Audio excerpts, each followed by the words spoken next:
means inviting the same serious judgment that were announced against idolater worships throughout history. Let me say it again. Rejecting Jesus means inviting the same serious judgment that were announced against idolatry worshipers throughout history. You must have the right Jesus. Mark makes it clear. You cannot have a created Jesus because you immediately become an idolater worship. And Mark makes this clear, especially in chapter 7, that if you worship a created Jesus, you're an idolater worshiper. And this is why we need to understand the way that Mark is writing.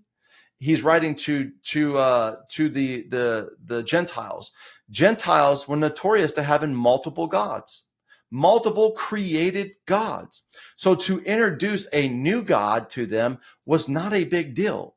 What was a big deal is, hey, this is the true God. This is the only God. And this is who you have to worship.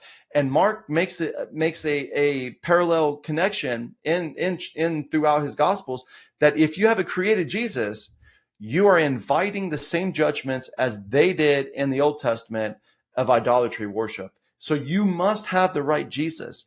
And Jesus is Jehovah. Jesus is God in the flesh.